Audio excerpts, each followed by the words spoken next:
Hello, I am here to drop in with you for day 6 of our Panchakarma. And excuse the wet hair, I just got done giving myself a salt scrub and it was fantastic. It felt so good.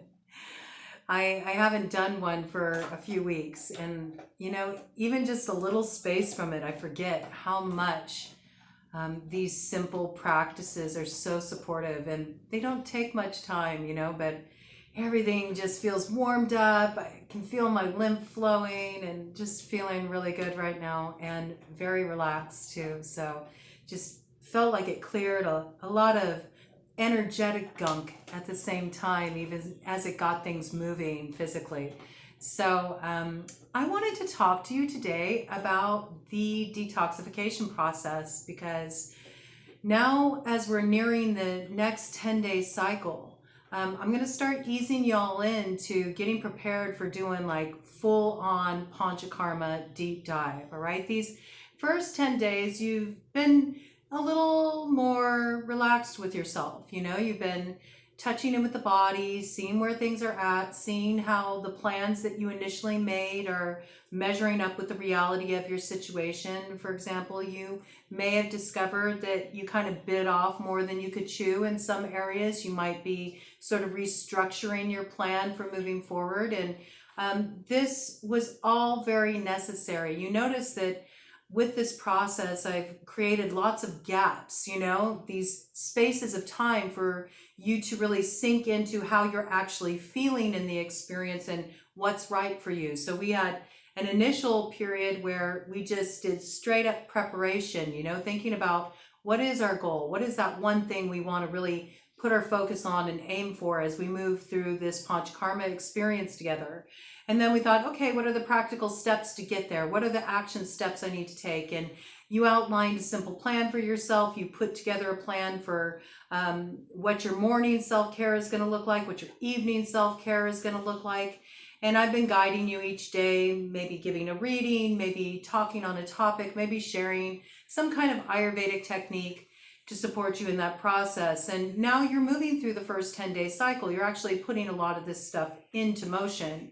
And that too is another sort of recalibration process, because you may find that you were stuck in areas that you didn't realize you were stuck. You may have emotions starting to come up. And as these emotions come up, they are highlighting different areas you need to address. And the Panchakarma experience is not static, it flows. And it's really kind of like, when you peel away the layers of an onion, it's layer upon layer upon layer, right? So as you start to do this work, you get things moving, you peel away a new layer is going to come to the surface, and you're going to go, oh gosh, I didn't even realize this was something that I needed to address, or something I needed to hold space for. So allow this breathing room in your experience. But I do want to get you prepared, because over the next, 4 days, I'm really going to start bringing in, the meat and potatoes of the Panchakarma experience, the nitty gritty, and what it's like when we head into the phase of really cracking open and doing this trauma release and really getting into the body, unwinding all the holding patterns, doing the work, man, really doing the work. I want you to have a real legit, like 10-day Panchakarma experience where I'm going to teach you the 5 methods of purification, self-care style, so that you can do them at home. Now, normally you would go and you would see an Ayurvedic practitioner, you'd have a team of practitioners working with you, and you would just be receiving. So this brings in a key point that I want to bring forward. Tomorrow is Self-Care Sunday. I'm going to have my self-care. I'm going to dive in deep. I'm really going to enjoy that. I'm trying to decide how I want to approach the video for my Self-Care Sunday, because really it should be a time when I completely unplug. So I don't know, I might pre-record something and post it so that it will air on Sunday, and you all will have that to guide you through. I really feel like I need to walk my talk, and I also need to completely unplug on Self-Care Sunday and just dive really deeply into my personal nurturing and personal care. It's a good reflection of holding that space and having those boundaries. So I might do that. Might just put up something. Maybe I'll put up something that's just kind of something inspirational, a meditation to carry with you on Sunday, a quote to hold and see what comes forward. I don't know. We'll see. I'll do something spontaneous later this evening, and I'll set it to air for you all on Sunday tomorrow. So you will have that there for you, because I did say that I would show up and I would post a video every day for this 40-day experience, and I'm going to keep my word. All right. That's part of my straightening by fire. But that was a way I kind of like, ooh, okay, I forgot about this piece. So how am I going to maneuver around that? So that's an example of things that can come up. You know, you'll have your own examples and your own situations based on where you're at. But, you know, it's necessary to allow some fluidity in this practice. So I will start sharing some very, very traditional Ayurvedic methods for detoxification, okay? And I'll be giving some demonstrations, and there'll be videos you can go back to and you can review, and I'll probably make some of these videos short, you know, really short, so you have exactly what you need, or at the very least I'll timestamp for when the actual instructional on how to work with the method is beginning in the video, so you don't have to kind of watch the whole preamble every time or the further information. You can just go straight to the technique, okay? So you'll have what you need. And I'm even going to teach you all how to do a netrabasti on yourself. And we'll get into netrabasti later, okay? Most of you aren't even going to know what the heck I'm talking about right now, okay? But believe me, when you see what it is, you're going to be shocked that I came up with a way to do this self-care style. So I'm really excited to share that with you all, and excited to bring forward these pieces that are normally things you wouldn't experience unless you went to some kind of Panchakarma retreat and received it. So to be empowered in how to give yourself this care is really a cool concept. But I want to talk about what's going to happen, because we talked about this cracking open, and I want you to understand what that's going to look like, what you may experience as you start to employ these techniques and you dive deeper into the Panchakarma experience. So when you're going to be doing this active, the next 10-day cycle will be active Panchakarma, okay? It's really going to be about the intense purification phase. And we're going to employ all 5 of those purification techniques. And along the way, you know, you're going to want to make sure that you're also engaging in other supportive practices. This means that over the 10 days that you're actively engaged in that, you know, deep purification process, you are going to want your diet to be very close to the earth. So there was a reason why I told you, you know, on your Self-Care Sunday, have it dialed in, you know, keep the white stuff out. So we're going to go 10 days, all right? 10 days, no refined sugar, all right? No dairy, okay? And no white flour, all right? Everything is going to be very close to the earth. You're going to get your fiber up. You're going to get lots of fruits and vegetables. You're going to eat meat sparingly, okay? Think more lighter meats too.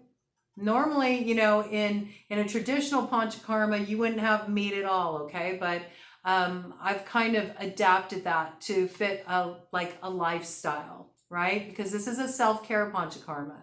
Normally you could go in, you could have a Panchakarma experience in 3 days, okay? It's just like, boom, get it done, okay? But you're doing this self-care style. So I've created some adaptations so it can fit into real life, all right? But you're gonna wanna focus on lighter meats,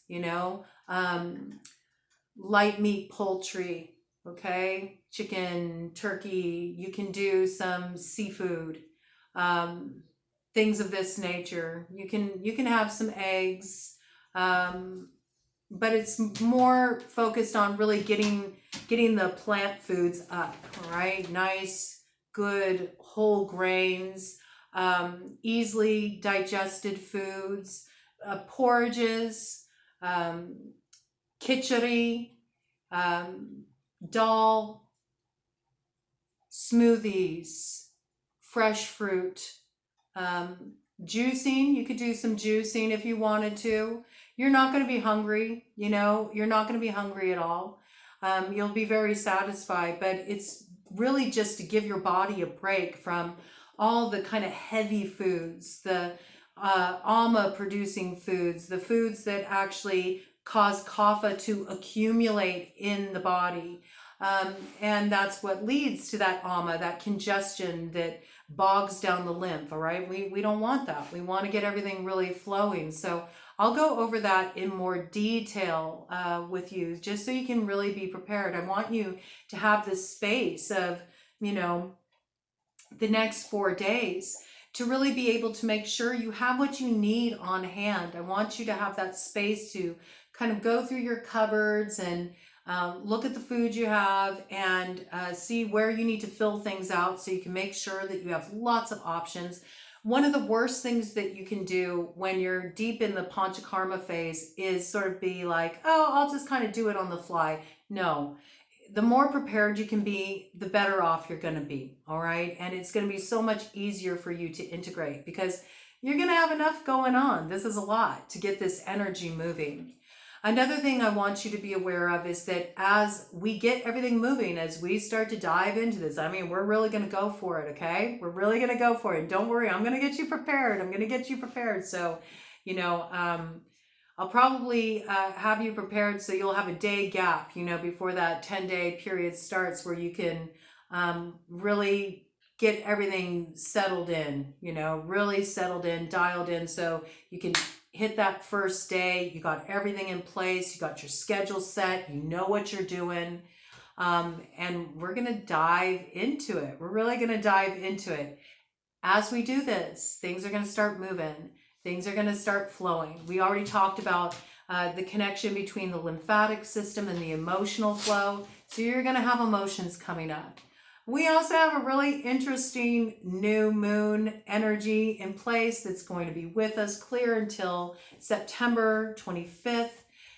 So, this new moon energy in and of itself is also going to have a lot of emotions churning. And it's good, we're moving in harmony with the energy of the new moon, actually, which is about employing the discipline of Saturn to do what needs to be done, to close old cycles, to purify our energy so we can step into the new, brand new, right? Clean template, ready to start that fool's journey from the zero starting point. So we're in perfect timing.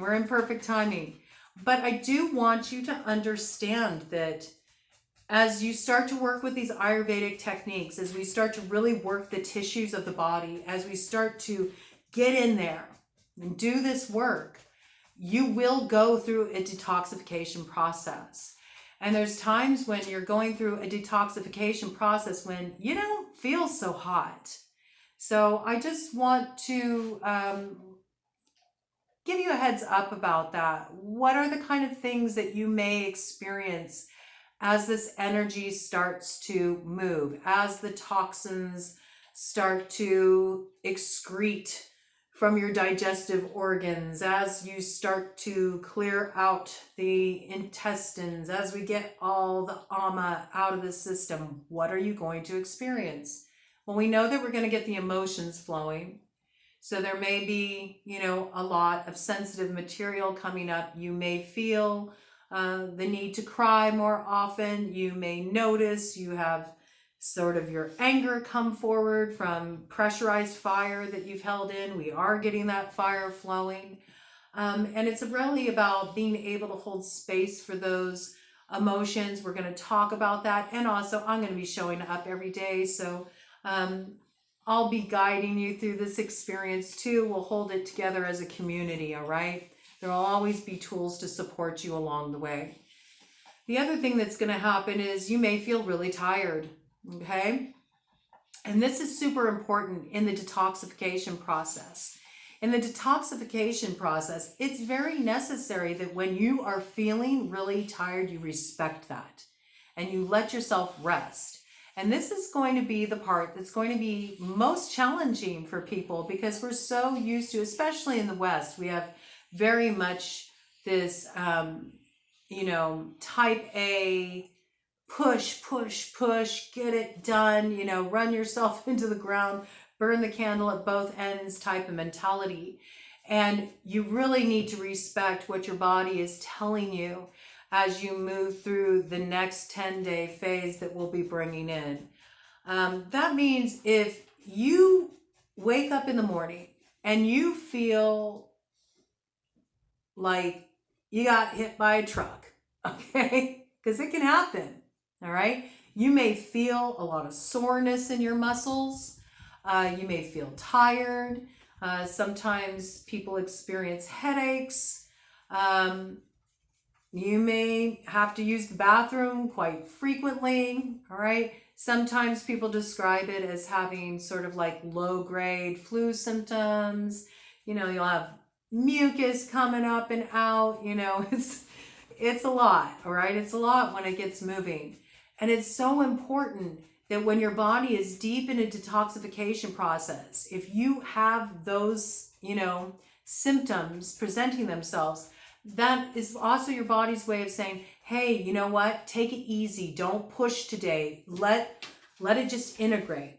And where each of you are at individually is really going to be your responsibility to drop in with that, because I am not there directly with you. You know what I'm saying? So you're going to have to trust what your body is communicating to you. 17:17 on the clock when I said that, all right?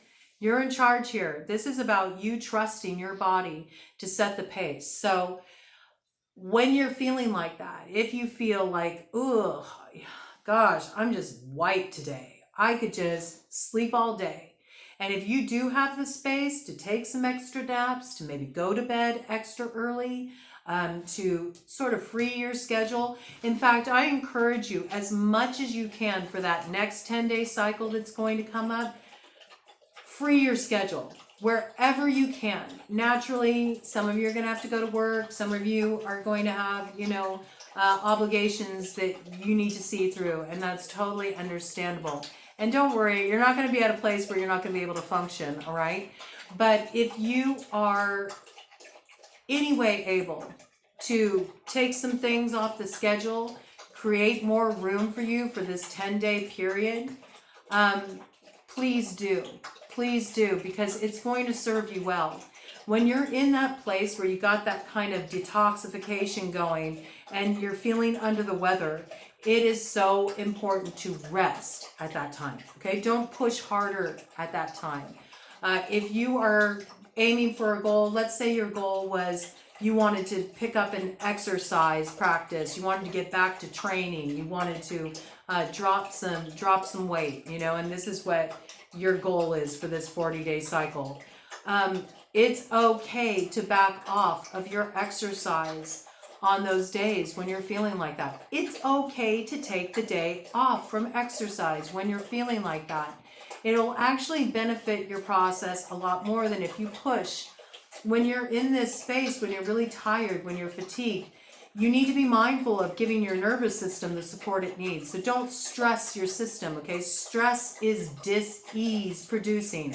Stress is inflammation producing. We don't want that, okay? We're looking to get healthier. We're looking to get clearer. We're looking to get stronger. So make sure that you're creating the space to rest when your body tells you, hey, it's really coming up, and it's okay. Even if it's just you got a lot emotionally coming up. If you need to take a day to just be gentle with yourself, to take some extra naps, to just be at ease, do it. That's valuable. Maybe on those days, that's when you can do more of your kind of self-reflection. Maybe you can do a little journeying. I was going to say journeying. I mean, you can do some journeying.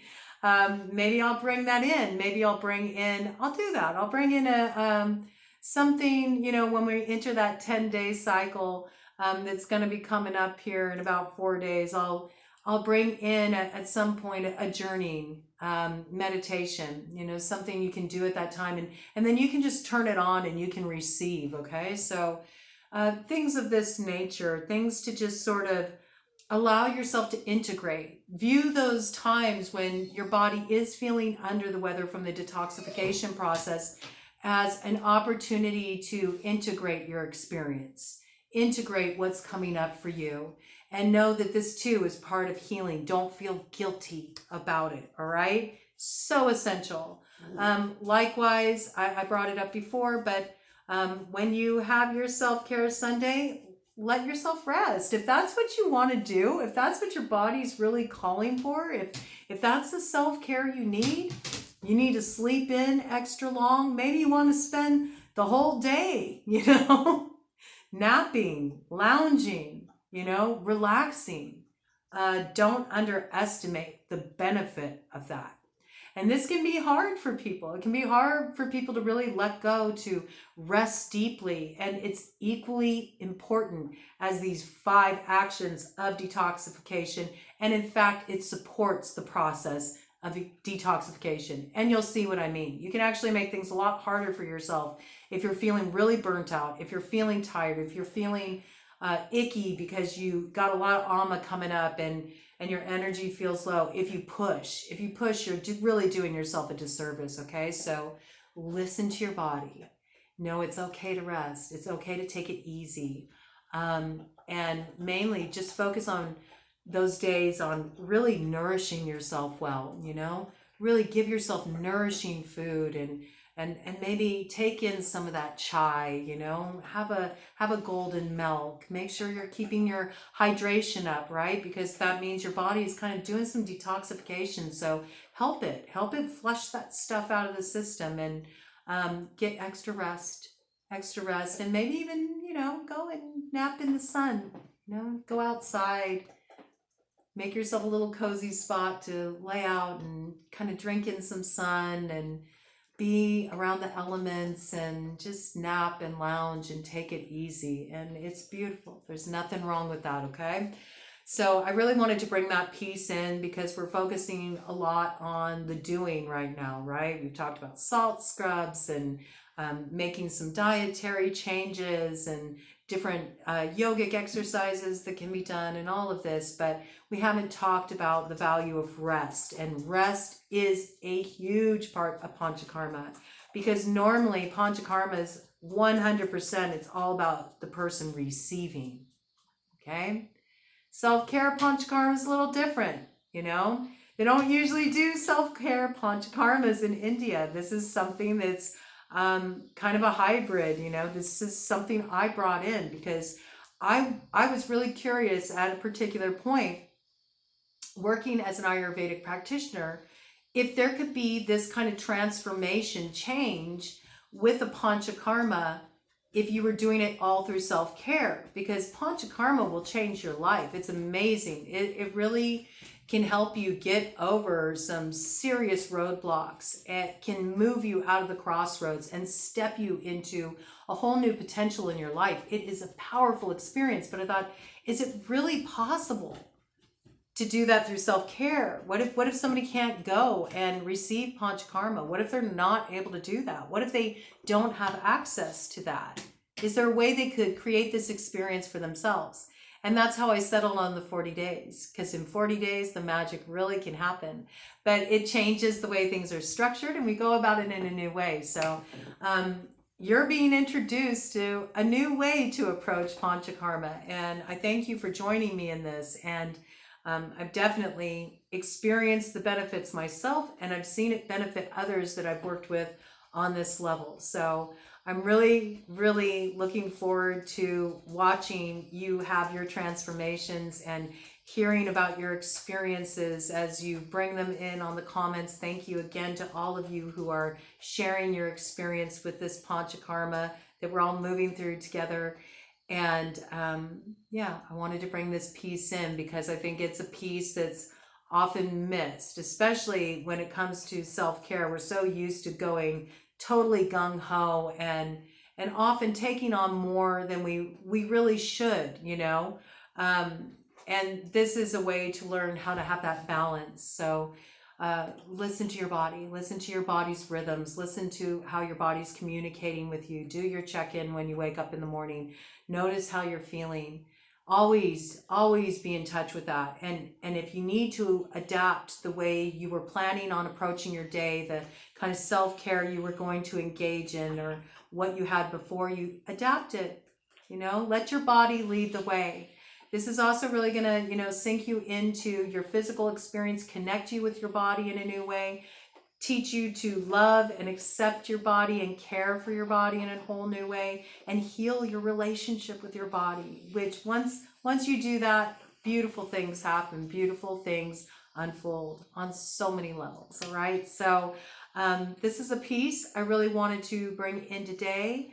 And to carry you forward tomorrow for that Self-Care Sunday, if you're doing your self-care day on Sunday tomorrow, which you'll get kind of a little window view of what the 10 days will look like, all right? Because we're really going to dive in, and we'll outline that a bit more thoroughly. You know, I'll be giving you specific things to do in your morning dinacharya, your morning routine, and your evening routine that will help facilitate this, okay? So during that 10 days, you may need to extend your self-care time that you set aside for the morning and the evening, but it's just for 10 days, okay? And it's going to make a huge difference. So rest deep, respect your own rhythms, and I hope you have a wonderful self-care day tomorrow. I know I'm looking forward to it, and I will be sure to have a video up for you all tomorrow, so you can tune in for that and enjoy your evening.